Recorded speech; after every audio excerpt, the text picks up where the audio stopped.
नमस्ते दोस्तों, स्वागत है आप सभी का हमारे इस YouTube चैनल पर।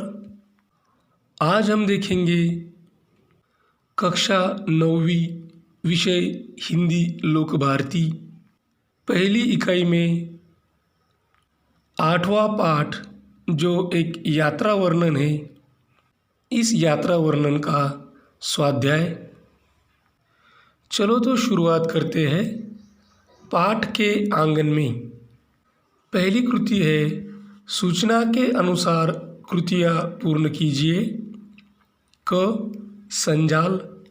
संजाल के केंद्र बिंदु में है भारत के प्रसिद्ध दर्शनीय स्थल, और भारत के प्रसिद्ध दर्शनीय स्थल है कोणार्क का सूर्य मंदिर, चार मीनार, लाल किला, ताजमहल।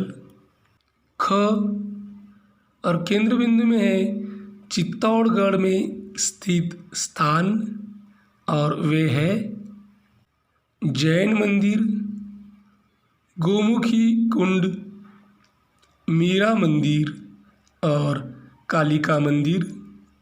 दूसरी कृति दिए गए शब्दों के वर्णों का उपयोग करके 4-5 अर्थपूर्ण शब्द तैयार कीजिए। और दिया गया शब्द है लौह पथगामिनी। अब हमें क्या करना है, इस शब्द के कुछ वर्णों का उपयोग करके अर्थपूर्ण शब्द तैयार करने हैं। पहला शब्द तैयार होगा लौ। लौ अर्थात आग की ज्वाला। दूसरा लौह यानी लोहा। पथ माने रास्ता। गाथ यानी यश या कीर्ति। गामिनी अर्थात चलने वाली। यह कुछ अर्थपूर्ण शब्द हमने तैयार किए हैं। तीसरी कृति है उत्तर लिखिए। स्वयं पढ़े हुए यात्रा वर्णन। च आखिरी चट्टान तक मोहन राकेश, और छ चीड़ों पर चांदनी निर्मल वर्मा। चौथी कृति है केवल एक शब्द में उत्तर लिखिए। त वीर जवानों का वह देश जो धरती का गहना, और उत्तर है भारत। थ महाराणा प्रताप के घोड़े का नाम, उत्तर है चेतक। उसके बाद है स्वमत अभिव्यक्ति। मैं पाठशाला जा रहा था। रास्ते में एक युवक अपनी मोटरसाइकिल आड़ी टेढ़ी चलाते, अपनी कलाबाजियाँ दिखाते हुए तथा ज़ोर ज़ोर से हॉर्न बजाकर लोगों को परेशान कर रहा था। उसे देखकर मेरे मन में विचार आए, और यहाँ से आगे हमें लिखना है। संस्कार भी तो कोई चीज़ होती है। माँ बाप इतनी मेहनत करते हैं, अपने बच्चों के लिए इतनी कमाई करते हैं, अपना समय और पैसा खर्च करते हैं, तो इन जैसे युवकों पर थोड़ा ध्यान क्यों नहीं देते हैं। माना आज के ज़माने में वाहन ज़रूरी होता है, सवारी के हेतु इसका उपयोग करना योग्य है, जल्दी पहुंचा जा सकता है, वाहनों से जीवन गतिमान हुआ है। पर इसका मतलब यह तो नहीं कि इसका दुरुपयोग किया जाए। हम स्वतंत्र हैं। हमारी स्वतंत्रता की वजह से दूसरों को तकलीफ हो, यह तो उचित नहीं। ऐसे करके हम खुद की और परिवार की सरेआम बेइज्जती करते हैं। ऐसा करके खुद को और अपने परिवार को हानि पहुंचाते हैं। ऐसे युवकों को परिवार से, समाज से नसीहत मिलनी चाहिए, और वे अगर ना सुधरे तो उन पर कानूनी कार्रवाई की जानी चाहिए। निबंध लेखन। हमारी सैर विषय पर निबंध लिखिए।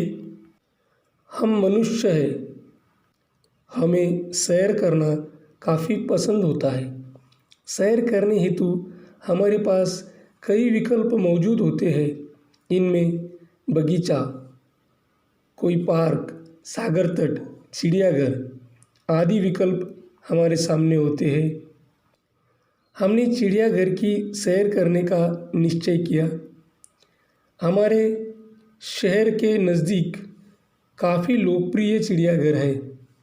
काफ़ी लोग उसे देखने आते हैं। पिछले रविवार को हम भी चिड़ियाघर देखने चले गए। चिड़ियाघर का दृश्य बहुत सुहावना था। कई प्रकार के प्राणी और उनकी अजीबोगरीब गतिविधियाँ देखकर मन प्रसन्न हुआ। रविवार होने की वजह से आसपास के कई लोग चिड़ियाघर देखने आए थे। रंग बिरंगे कपड़ों में बच्चे उछल कूद कर रहे थे। छोटी छोटी सजी धजी बच्चियाँ तितलियों जैसी लग रही थी। कुछ लोग एक जगह बैठकर प्राणियों का आनंद ले रहे थे। कुछ लोग उन प्राणियों की तस्वीर खींचने में मग्न थे। कुछ लोग उनके साथ सेल्फियाँ ले रहे थे। छोटे बच्चे बंदर देखने में लगे हुए थे। उस करामाती बंदर को देख बच्चे ठहाके लगा रहे थे। बहुत सारे माता पिता अपने बच्चों को अलग अलग प्राणियों की जानकारी दे रहे थे। बच्चे यह जानकारी सुन आश्चर्यचकित हो रहे थे। अलग अलग प्राणियों का मनोहर दृश्य अपनी आँखों में समाकर हम अपने घर लौट पड़े। पाठ से आगे ऐतिहासिक वस्तु संग्रहालय देखने का आयोजन करते हुए संक्षिप्त टिप्पणी लिखिए। उत्तर: ऐतिहासिक वस्तुएं बहुत दुर्लभ होती है, इसलिए उन्हें बहुत संभाल कर रखा जाता है। संग्रहालयों में ये वस्तुएं देखने का अवसर मिलता है। ऐतिहासिक वस्तुओं का संग्रह अक्सर बड़े बड़े शहरों तथा किन्हीं पुराने किलों अथवा महलों में होता है। इन वस्तुओं से तत्कालीन परिस्थितियों की जानकारी मिलती है। इन वस्तुओं में अस्त्र शस्त्र, उपयोग में आने वाली अद्भुत वस्तुएं तथा लेख, दस्तावेज आदि होते हैं। इनके अलावा प्रसिद्ध शासकों के बख्तर यानी लोहे के जाल का बना, उनकी विशेष पोशाक, उनके लिखे गए महत्वपूर्ण पत्रों आदि का समावेश भी ऐतिहासिक वस्तुओं में होता है। ये वस्तुएं अमूल्य होती है। अब हम देखेंगे पठनीय। हिंदवी स्वराज्य निर्माता छत्रपति शिवाजी महाराज की जीवनी का अंश पढ़कर प्रेरणा प्राप्त कीजिए। छत्रपति शिवाजी महाराज भारत में मराठा साम्राज्य के संस्थापक थे। उनका जन्म 19 फरवरी 1630 में हुआ था। छत्रपति शिवाजी महाराज निर्विवाद रूप से भारत के सबसे महान राजाओं में से एक है। उनकी युद्ध प्रणालियाँ आज भी आधुनिक युग में अपनाई जाती है। उन्होंने अकेले दम पर मुग़ल सल्तनत को चुनौती दी थी।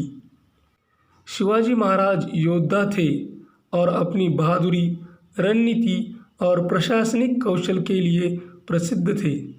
उन्होंने हमेशा स्वराज्य और मराठा विरासत पर ध्यान केंद्रित किया था।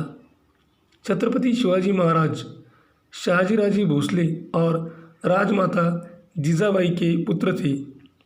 छत्रपति शिवाजी महाराज ने अपने पूरे जीवन काल में दूसरे धर्मों का आदर किया। सभी जाति धर्मों को जोड़कर साथ लेकर उन्होंने स्वराज्य का निर्माण किया। ऐसे पूरे जनता की मन में बसने वाले छत्रपति शिवाजी महाराज हम सब के लिए एक प्रेरणादायी व्यक्तिमत्व है। संभाषणीय। स्वयं देखे हुए महाराष्ट्र के दर्शनीय स्थलों के बारे में अपने मित्रों को बताइए। वैसे तो महाराष्ट्र में बहुत सारे दर्शनीय स्थल है, पर इनमें से कुछ यहाँ हम देखेंगे।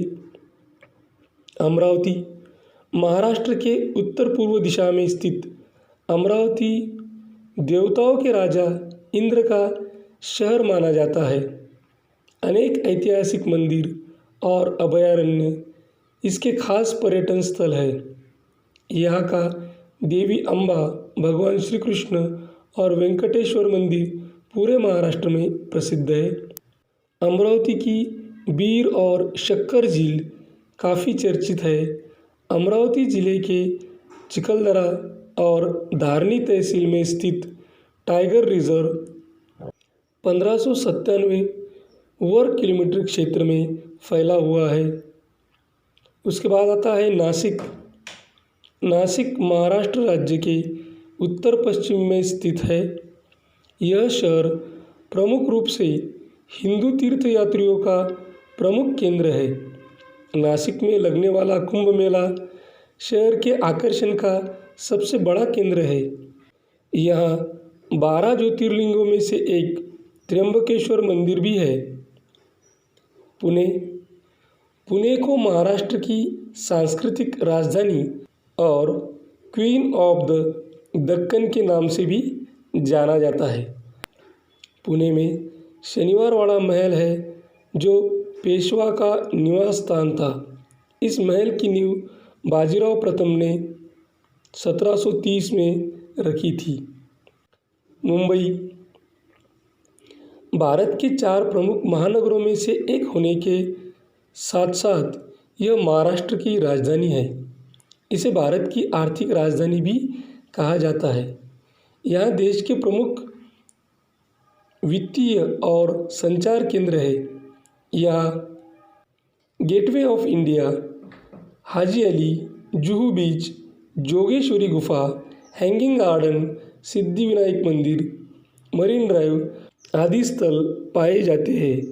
इसके बाद है आसपास और कृति है ऐतिहासिक स्थलों के चित्रों का कोलाज तैयार कीजिए।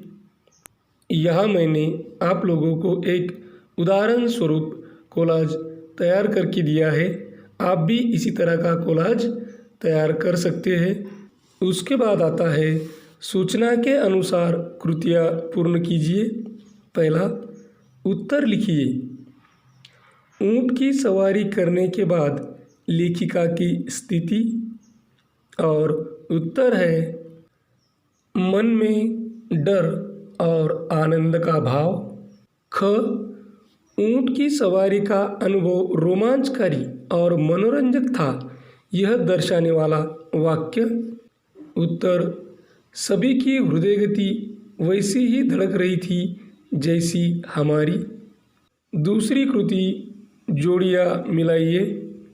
अगुट में है रेगिस्तान का जहाज, मखमली गद्दे, रंग बिरंगी पोशाक, पर्यटकों की मंजिल।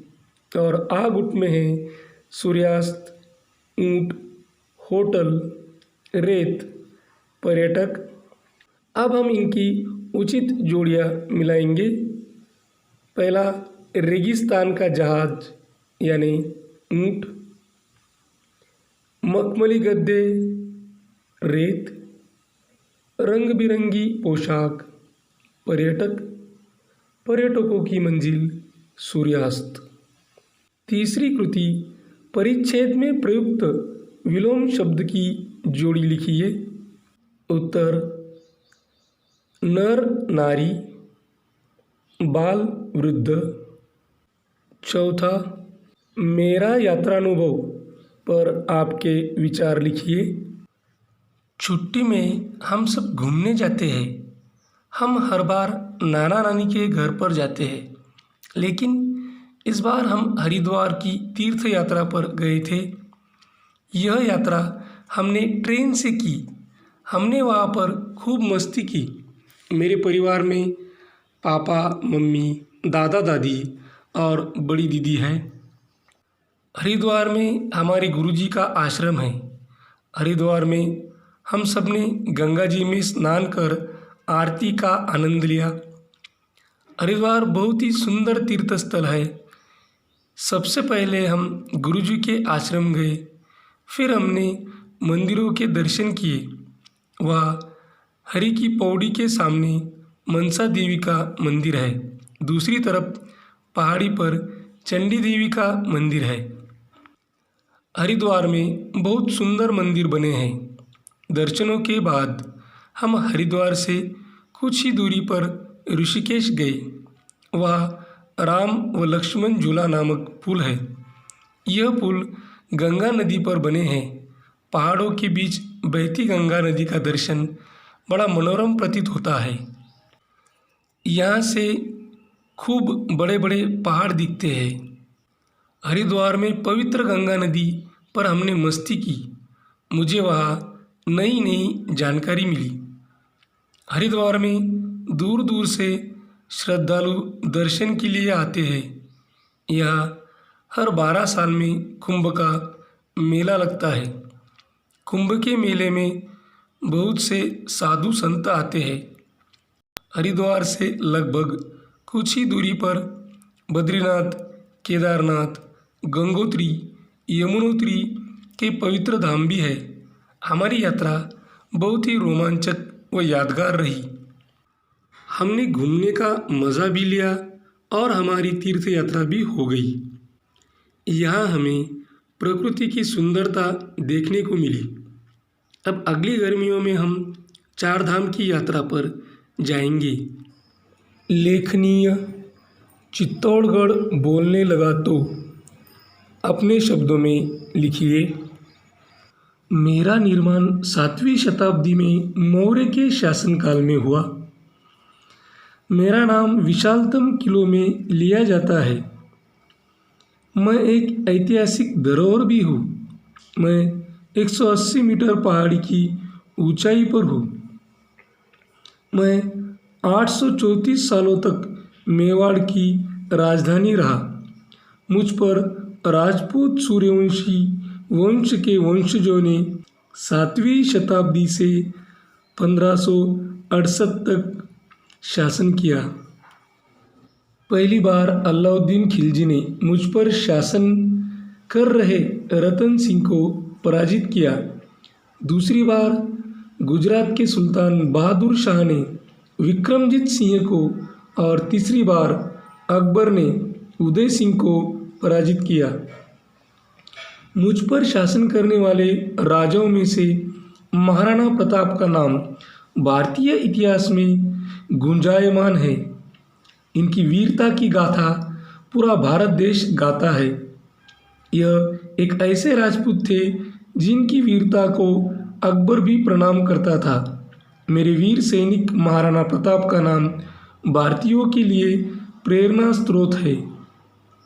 आज मेरा यह स्मारक पर्यटकों के आकर्षण का केंद्र बना हुआ है।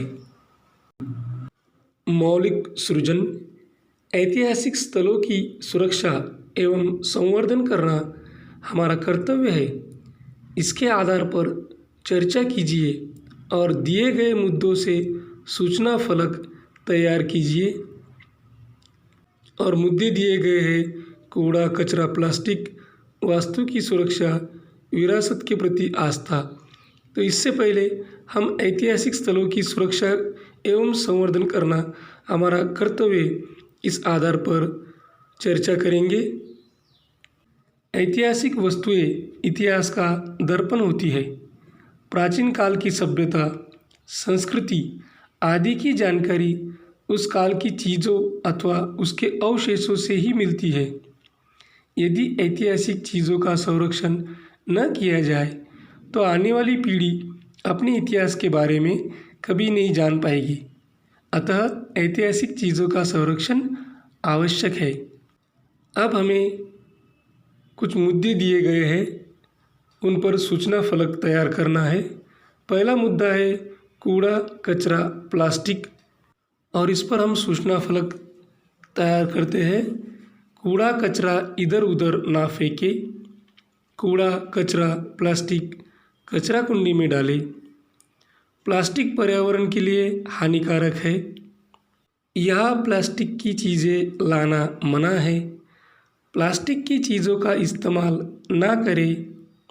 दूसरा मुद्दा है वास्तु की सुरक्षा और फलक। इस वास्तु की सुरक्षा आप सभी की जिम्मेदारी है। हमारी वास्तु हमारी जिम्मेदारी। तीसरा मुद्दा है विरासत के प्रति आस्था, और इस पर हम सूचना फलक बनाएंगे। अपनी विरासत पे गर्व करो, हमारी विरासत हमारी शान। विषय से राष्ट्र का गौरव बनाए रखने के लिए पूर्व प्रधानमंत्रियों द्वारा किए सराहनीय कार्यों की सूची बनाइए। और यह हमें दिया गया है कि 9वीं कक्षा पाठ दूसरा इतिहास और राजनीति शास्त्र का पाठ दूसरा, वह हमें प्रधानमंत्री और उनके किए गए कार्यों की सूची दी गई है। पहले प्रधानमंत्री पंडित नेहरू और उनके सराहनीय कार्य गोवा दीव दमन भारत में शामिल किए। भारतीय विदेश नीति के शिल्पकार, भारतीय नियोजन मंडल के अध्यक्ष। उसके बाद थे लाल बहादुर शास्त्री और सराहनीय कार्य रशिया की मध्यस्थता से भारत पाकिस्तान के बीच ताशकंद करार में इनकी प्रमुख भूमिका रही है। इनके बाद आती है इंदिरा गांधी जी। पाकिस्तान एवं पूर्व पाकिस्तान के संघर्ष में इनकी अहम भूमिका थी। वह जो निर्वासित थे उन्होंने भारत में लाने का इन्होंने प्रयास किया। मुक्त वाहिनी को मदद की। भारत पाकिस्तान युद्ध से बांग्लादेश की निर्मित हुई। इन्हीं के कार्यकाल में सिक्किम भारत में शामिल हुआ। उनके बाद राजीव गांधी विज्ञान एवं तकनीकी क्षेत्र में सकारात्मक बदलाव। श्रीलंका में जो तमिल अल्पसंख्यक है उनकी समस्याओं के बारे में सुना और उनको सहयोग दिया। उसके बाद आते हैं वीपी सिंह। वीपी सिंह जी का सराहनीय कार्य है जो ओबीसी है, अदर बैकवर्ड क्लासेस, उनको आरक्षण लागू किया। किसानों के लिए 10,000 करोड़ रुपए की कर्ज माफ़ी की। अब हम मुड़ेंगे भाषा बिंदु की ओर। पहला, संधि पढ़िए और समझिए। पहला वाक्य, अमरनाथ ने शास्त्रीय गायन सीखना शुरू किया। दूसरा, कितने विद्यार्थी हैं। तीसरा, राष्ट्रीय संपत्ति की सुरक्षा प्रत्येक का कर्तव्य है। यहाँ पहले वाक्य में एक शब्द है गायन, जिसकी संधि होती है गई अधिक अन बराबर ऐ अधिक अ, यानी गायन में गई इसलिए ऐ और अन इसलिए अ। दूसरे वाक्य में शब्द है विद्यार्थी, विद्या अधिक अर्थी। यह संधि जो स्वर है आ और अ, इनकी संधि हुई है। तीसरे वाक्य में शब्द है प्रत्येक, प्रति अधिक एक। यह स्वर ई और ए, इनकी संधि हुई है। यह तीनों ही शब्द में हमें दिखाई देता है कि स्वर संधि हुई है। स्वर संधि संधि के भेदों में से एक है। दूसरे 3 वाक्य हम देखेंगे। हिंदी की उन्नति के लिए ही मेरी कामना है। दूसरा, आपके संबंध मद्रास के व्याख्यान के अनुसार व्यापक हो। तीसरा, हर कार्य सद्भावना से करना चाहिए। यह पहले वाक्य में शब्द है उन्नति, जिसकी संधि उत अधिक नति, यहाँ पे त और न, इन व्यंजनों की संधि हुई है। दूसरे वाक्य में शब्द है या सम अधिक बंध, यानी म और ब, इन व्यंजनों की संधि हुई है। तीसरे वाक्य में शब्द है सद्भावना, यानी सत अधिक भावना। यहाँ त और भा इन व्यंजनों की संधि हुई है। इन तीनों ही वाक्यों में व्यंजनों की संधि हुई है, इसलिए यह शब्द व्यंजन संधि के उदाहरण है। व्यंजन संधि यह भी संधि के एक भेदों में से है। तीसरे तीन वाक्य है। पहला, चौकीदार निष्कपट भाव से सेवा करता है। दूसरा, जीवन के अंतिम क्षण में मुझे निर्भय कर दे। तीसरा, मित्र को चोट पहुंचाकर उसे बहुत मनस्ताप हुआ। पहले वाक्य में शब्द है निष्कपट, यानी निकपट। यह विसर्ग का और श। दूसरे इसमें निर्भय, निभय, विसर्ग का र। तीसरे इसमें मनस्ताप, मनताप, विसर्ग उसके बाद में का स। इन तीनों ही शब्दों में हमें विसर्ग संधि दिखाई देती है। ये विसर्ग संधि के उदाहरण है। विसर्ग संधि संधि के भेदों में से एक भेद है। संधि में दो ध्वनियाँ निकट आने पर आपस में मिल जाती है और एक नया रूप धारण कर लेती है। उपरोक्त उदाहरण में पहले में गई अन विद्या अर्थी प्रति एक शब्दों में दो स्वरों के मेल से परिवर्तन हुआ है, अतः यह स्वर संधि हुई। उदाहरण दूसरे में उत्नति, समबंध, सद्भावना शब्दों में व्यंजन ध्वनि के निकट स्वर या व्यंजन आने से व्यंजन में परिवर्तन हुआ है, अतः यह व्यंजन संधि हुई। उदाहरण 3 में विसर्ग के पश्चात स्वर या व्यंजन आने पर विसर्ग में परिवर्तन हुआ है, अतः यह विसर्ग संधि हुई। दूसरी कृति है निम्न संधि का विग्रह कर उनके प्रकार लिखिए। पहला वाक्य है थोड़ी ही देर में होटल के स्वागत में आसीन थे। यह हमें शब्द दिया गया है स्वागत। शब्द है स्वागत, विग्रह स्व अधिक आगत, संधि है अ, यह स्वर संधि है। दूसरा वाक्य है हमारी मंजिल थी सूर्यास्त केंद्र बिंदु।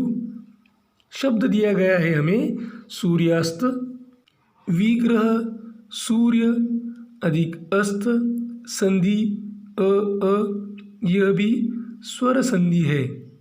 तीसरा वाक्य सब कुछ इतना सुंदर, सजीव और मनोहर था। शब्द है मनोहर, विग्रह मनहर या विसर्ग, इसीलिए यह विसर्ग संधि है। चौथा वाक्य है रेखांकित प्रत्येक लोकोक्ति को सोदाहरण लिखो। पहला शब्द है रेखांकित, विग्रह है रेख अधिक अंकित, संधि है अ और प्रकार है स्वर संधि। इसी वाक्य में दूसरा शब्द है सोदाहरण, विग्रह है स अधिक उदाहरण, संधि अ अधिक उ और यह स्वर संधि है। पांचवा वाक्य उपर्युक्त वाङ्मय दुष्कर एवं अत्यधिक दुर्लभ है। इस वाक्य में पहला शब्द है वाङ्मय, विग्रह वाक अधिक मय, संधि क अधिक म और प्रकार है व्यंजन संधि। इसी वाक्य में दूसरा शब्द है दुष्कर, विग्रह दु कर, संधि दु अधिक क और यह विसर्ग संधि है। छठा वाक्य भारतीय कलाकारों का सम्मान तथा उन्हें नमन करने का मन करता है। शब्द है सम्मान, विग्रह सममान यानी म अधिक मा, यह व्यंजन संधि है। इसी के साथ हमारा यह स्वाध्याय पूरा हुआ। ऐसे ही हिंदी विषय और भी विषयों की वीडियो देखने के लिए इस चैनल को सब्सक्राइब करें। हमारे सभी वीडियो आप तक जल्द से जल्द पहुंचने के लिए बेल आइकॉन बटन को क्लिक करें। यदि आपको यह वीडियो पसंद आया हो तो लाइक करें, अपने मित्र सहेलियों में ज़्यादा से ज़्यादा शेयर करें। अगर कोई प्रतिक्रिया हो, सुझाव हो तो कमेंट बॉक्स में कमेंट करें। इस वीडियो को अंत तक देखने के लिए धन्यवाद। Thank you, thanks a lot.